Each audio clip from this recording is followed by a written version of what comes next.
Assalamualaikum warahmatullahi wabarakatuh.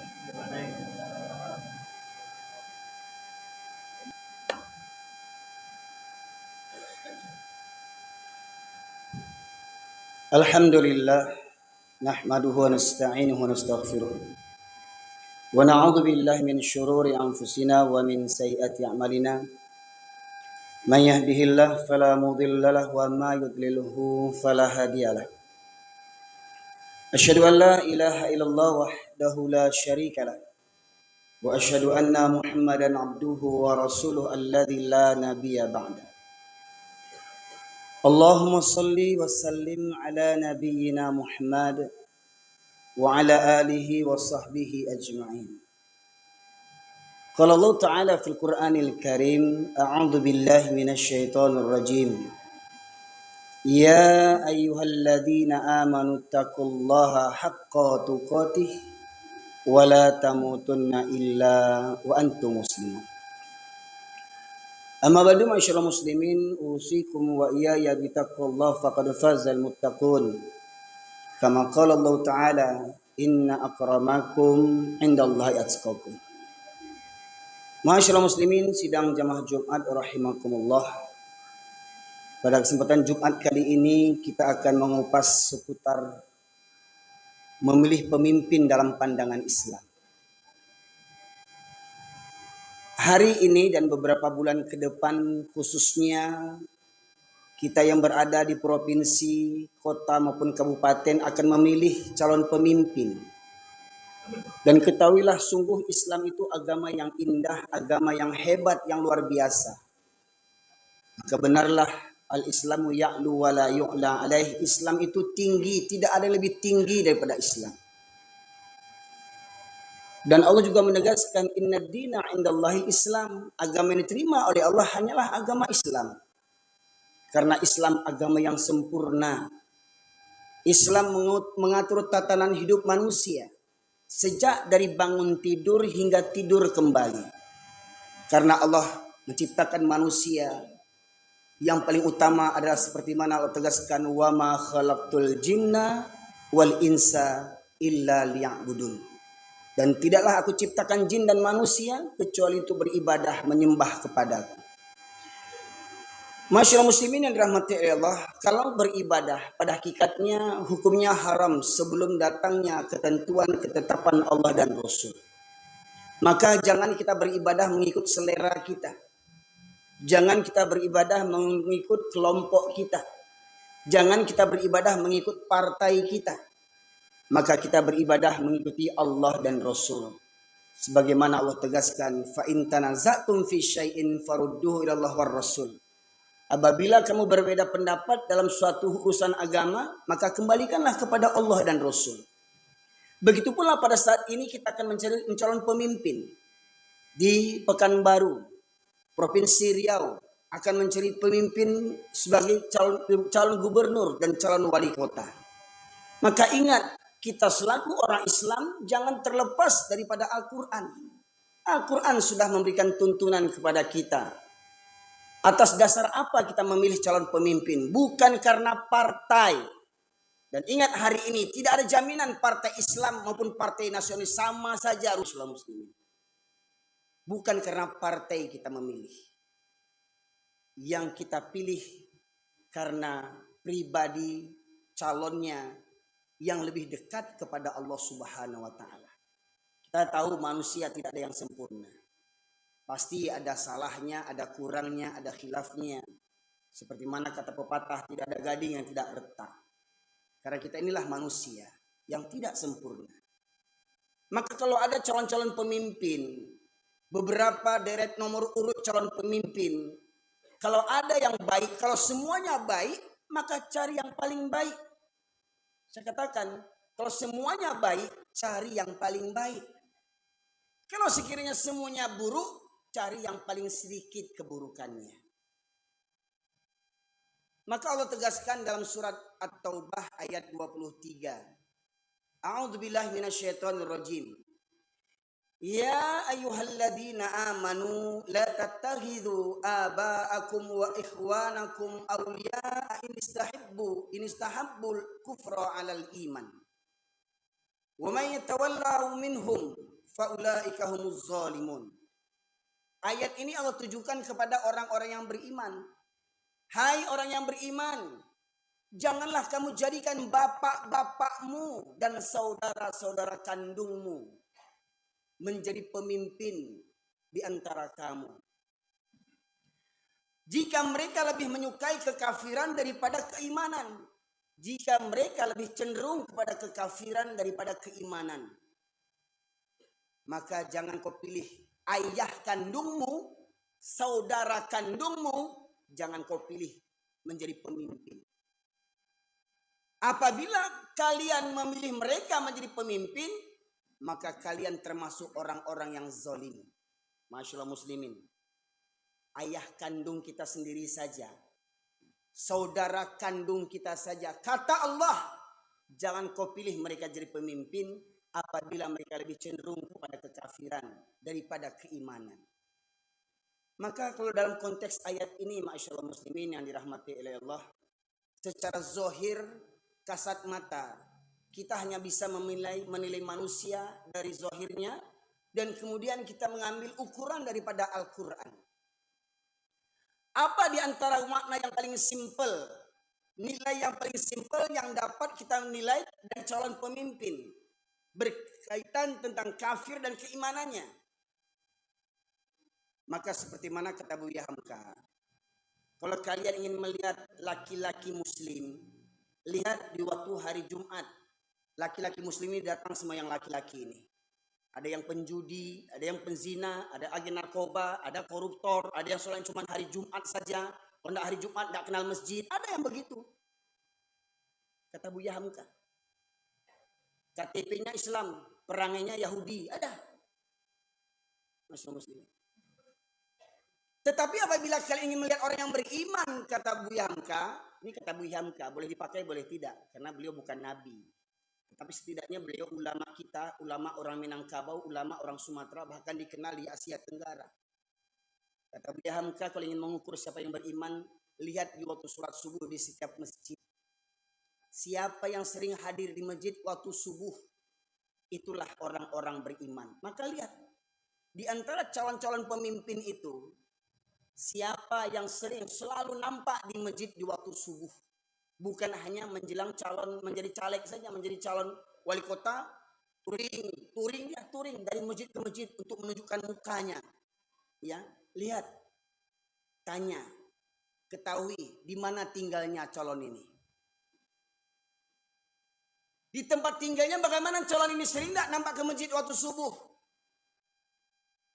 Kalau orang kampungnya, orang tempat tinggalnya, jarang melihat dia ke surau, ke masjid waktu subuh, jangan ambil jadi pemimpin. Walau dia ayah kandung kita sendiri. Pertanyaannya, yang calon-calon sekarang ini ada ayah kita.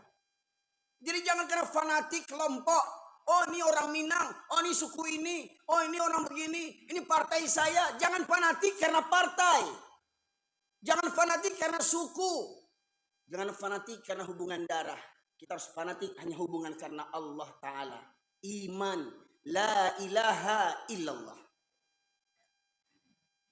Maka apabila kita memilih pemimpin berdasarkan karena dia sering membantu kita, karena dia partainya partai besar, karena pendukungnya orang-orang hebat di belakangnya, ya, orang-orang kafir banyak mendukungnya, tokoh-tokoh banyak mendukungnya, bukan itu ukuran untuk memilih pemimpin. Lihat, di antara sekian banyak calon pemimpin, siapa yang lebih sering datang ke masjid? Di waktu subuh. Itu di antara tanda-tanda orang yang beriman dan tanda-tanda calon pemimpin yang beriman. Ingat, bahkan ayah kandung kita sendiri pun, saudara kandung kita sendiri pun, jangan kita angkat jadi pemimpin kalau mereka lebih cenderung kepada kekafiran daripada keimanan. Bila kita melihat calon pemimpin ini, ketika azan berkumandang, calon-calon pemimpin sibuk kampanye, sibuk pawai, campakkan calon pemimpin itu. Calon pemimpin yang benar ketika dia sedang kampanye, sedang pawai, masuk waktu sholat, Dia ajak semua anggotanya untuk sholat berjamaah. Itu calon pemimpin, salah satu calon pemimpin yang benar. Tapi kalau calon pemimpin kampanye, sibuk kampanye, datang waktu sholat, kampanye juga lagi. Campakkan, benamkan pemimpin celaka itu. Nampak enggak oleh kita? Calon-calon pemimpin ketika kampanye masuk waktu sholat, dia bawa anggotanya ke masjid untuk sholat berjamaah. Kalau ada, pilih jadi pemimpin, insya Allah.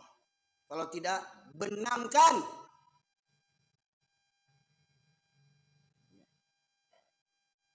Kita masyarakat muslimin di Indonesia ini, negeri yang mayoritas Islam terbesar di dunia. Tapi selalu saja kita dibohongi oleh pemimpin-pemimpin yang zalim. Mirisnya ada yang berkata, wajib taat kepada pemimpin walau zalim. Ini otaknya sudah sedeng orang begini ini. Sudah jelas pemimpin zalim wajib kita taati. Ini otaknya ada kerusakan. Allah menegaskan pemimpin yang bagaimana yang harus kita taati. Dalam surat An-Nisa ayat 59 Allah menegaskan. Ya ayyuhalladzina amanu atiullah wa atiur rasul wa ulil amri minkum. Mari kita uraikan ayat ini. Di awal ayat Allah menyuruh, hai orang-orang yang beriman, atiullah. Sebelum nama Allah ada kata perintah atiu. Taatilah oleh kalian. Atiullah, taatilah oleh kalian Allah. Wa atiur rasul, dan taatilah oleh kalian rasul. Ada kata atiunya, ada kata perintah di awal nama Allah dan nama rasul. Tetapi di awal nama ulil amri tidak ada kata perintah atiu. Ya ayyuhalladzina amanu atiullah wa atiur rasul wa ulil amri minkum. Ulil amri yang bagaimana yang harus kita taati, pemimpin yang bagaimana yang harus kita taati, ulama yang bagaimana yang harus kita taati, ulama yang taat kepada Allah dan ulama yang taat kepada Rasul. Pemimpin yang taat kepada Allah dan pemimpin yang taat kepada Rasul, angkat jadi pemimpin. Itu konsepnya. Bukan pemimpin yang ingkar kepada Allah, ingkar kepada Rasul. Kalau ada pemimpin ke depan nanti meridoi, diam membisu ketika ada seorang wanita disuruh membuka jilbabnya, seperti kasus proklamasi RI yang ke-79 di IKN. Allah tunjukkan kezaliman pemimpin, di mana pasukan paskibraka yang wanita muslimah ketika pengukuhan disuruh buka jilbabnya oleh pemimpin Badan Pembina Ideologi Pancasila yang tak Pancasila. Padahal manusia ini, ketua manusia ini, makhluk satu ini, profesor doktor, tamatan pesantren, rektor UIN, rektor Universitas Islam Negeri, tapi otaknya lebih parah daripada Yahudi lagi. Dan pemimpinnya diam, membisu. Ingat dalam sejarah, ketika di masa Rasulullah, seorang wanita dilecehkan kerudungnya, ya, kerudungnya diikat oleh orang Israel, Bani Israel ketika itu diikat supaya apa? Kalau dia berdiri terlepas jilbabnya. Dan itu terjadi, terlepas jilbabnya. Rasulullah langsung menurunkan pasukannya untuk mengepung kampung Yahudi itu. Dikepung kampung Yahudi itu karena apa? Karena satu wanita muslimah jilbabnya dilecehkan. Dikepung kampung Yahudi itu, diminta serahkan siapa yang menghina wanita berkerudung tadi. Ternyata kaum Bani Israel itu fanatik kepada kelompoknya. Mereka diam membisu, mereka membela satu orang yang melecehkan wanita yang berkerudung. Rasulullah dan tentara Rasulullah mengepung beberapa hari, hingga akhirnya mereka menyerah dan mereka diusir Rasulullah SAW dari negeri itu. Satu wanita yang kerudungnya dilecehkan. Kemarin 18 wanita kerudungnya dipaksa untuk dilepaskan. Dan banyak pemimpin-pemimpin diam membisu. Banyak jenderal-jenderal diam membisu. Pangkat tinggi, tapi tak ada pembelaan kepada Islam. Tak guna pangkat kau tinggi kalau kau tak bela agama Allah Subhanahu wa taala. Pangkatmu tinggi kalau kau tak bela agama Allah Subhanahu wa taala.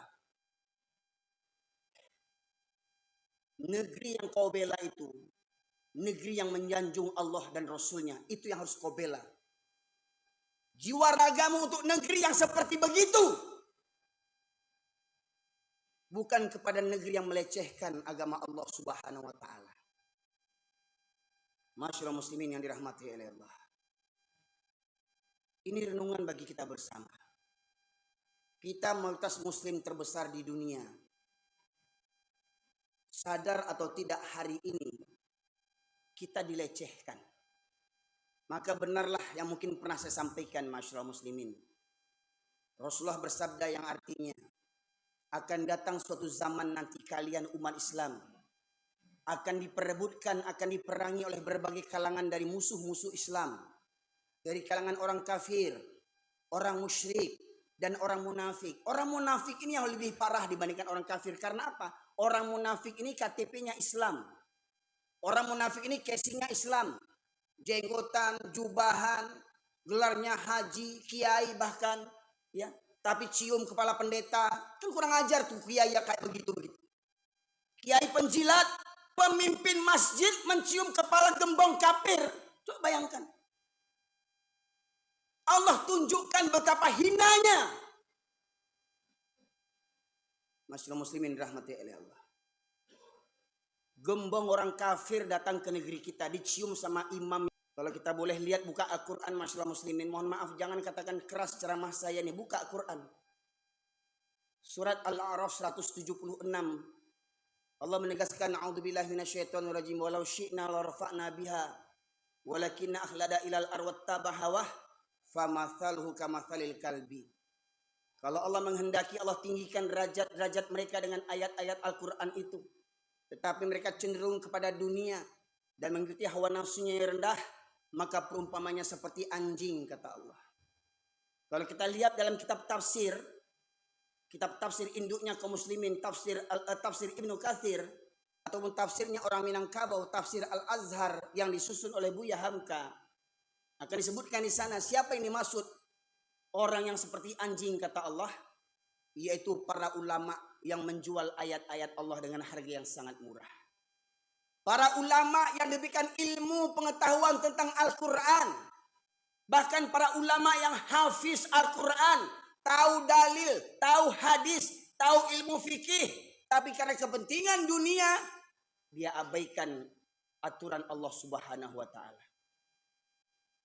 Betapa murkanya Allah kepada kaum-kaum yang mengatakan Allah punya anak. Bergetar bumi Allah ini, murka Allah ketika Allah disebut punya anak. Saya katakan ulama yang mencium pemimpin orang kafir, masyaallah muslimin, dan ulama ini banyak yang memimpin negeri kita ini, masyaallah muslimin. Kasar kaji saya, buka Quran surat Al-A'raf 176.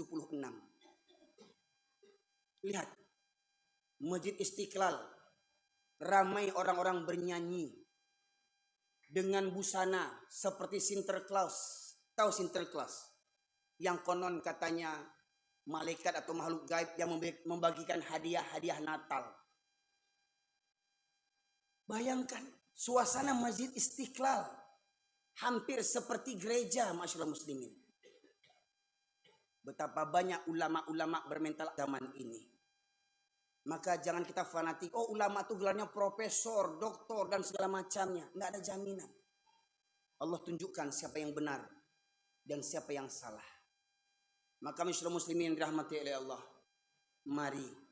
Kalau ada ulama sekalipun, pemimpin sekalipun yang bermesraan dengan orang-orang kafir, benamkan. Jauhkan dia. Singkirkan dia. Pilih ulama-ulama yang lurus, yang banyak dibenci oleh pemimpin-pemimpin zolim. Pilih ulama-ulama lurus yang banyak dibenci oleh pemimpin-pemimpin zolim. Dan ingat, percaya atau tidak, saya dan Anda semua nanti di akhirat akan dimintai pertanggungjawaban oleh Allah Subhanahu wa taala. Kita akan dimintai pertanggungjawaban oleh Allah Subhanahu wa taala. Karena apa engkau memilih pemimpin itu? Karena apa kau memilih si A, si B, si C? Karena apa kau memilih? Kalau hanya karena partai, kau tunggu kecelakaan kau, partai-partai. Kalau hanya karena partai kau memilih, maka benar nanti. Di akhirat kau bersama partai-partai celaka itu, masyaallah muslimin. Maka pilih pemimpin hanya karena imannya kepada Allah Subhanahu wa taala. Cari tahu bagaimana profilnya. Cari tahu bagaimana calon pemimpin itu. Cari tahu bagaimana selama dia menjadi pemimpin, mungkin selama dia tokoh masyarakat, orang akan dengar bagaimana tipikalnya, bagaimana pribadinya. Maka apabila pribadinya lebih dekat kepada ketaatan kepada Allah, maka pilih mereka jadi pemimpin. Dan ingat para pemimpin, jangan kau dustai rakyat ini. Kau boleh menzolimi rakyat, kau boleh menustai rakyat, kau lebih taat kepada pemodal pemilumu. Ketahuilah, kau pun akan mampus nanti, hai pemimpin celaka. Kau pun akan mampus nanti. Pemimpin-pemimpin zalim, pemimpin-pemimpin pembohong. Dulu di masa sahabat, Abu Bakar radhiyallahu anhu, orang yang nomor 2 yang imannya tak diragukan setelah Rasulullah. Ketika Rasulullah meninggal dunia, dipilih, diangkat beliau secara aklamasi. Semua sepakat memilih beliau jadi pemimpin. Bukannya Abu Bakar bangga, bukan dia tersenyum, bukan dia syukuran macam pemimpin hari ini, syukuran jadi pemimpin. Abu Bakar menangis takut. Abu Bakar radhiyallahu anhu menangis takut karena apa? Besarnya amanah pertanggungjawaban di hadapan Allah Subhanahu wa taala. Tapi pemimpin celaka hari ini banyak syukuran ketika terpilih jadi pemimpin. Syukuran dia, nggak tahu dia hisab yang nanti berat di akhirat Allah dari Allah Subhanahu wa taala. Maka inilah zaman fitnah. Orang berlomba-lomba jadi pemimpin, padahal tidak pantas dia jadi pemimpin.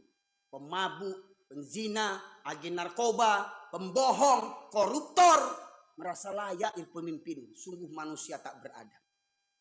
Maka muslimin, ini renungan bagi kita bersama. Wa'tabiru ya ulil albab la'allakum turhamun. Allahumma shalli wa sallim wa zid wa an'im wa tafaddal wa barik bi jalalika wa kamalika ala sayyidi ufanik al-qasim sayyidina wa maulana Muhammad salli wa sallim radiyallahu tabaraka wa ta'ala عن كل صحابة رسول الله عليهم أجمعين.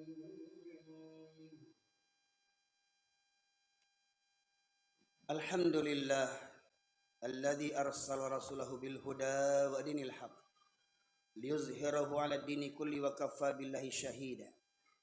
أشهد أن لا إله إلا الله وحده لا شريك له وأشهد أن محمدا عبده ورسوله الذي لا نبي بعده.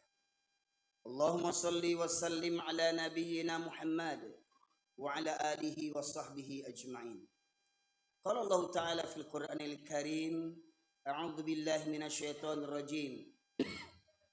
يا أيها الناس اتقوا ربكم الذي خلقكم من نفس واحدة وخلق منها زوجها وبث منهما رجالا كثيرا ونساء واتقوا الله الذي تساءلون به والأرحام إن الله كان عليكم رقيبا.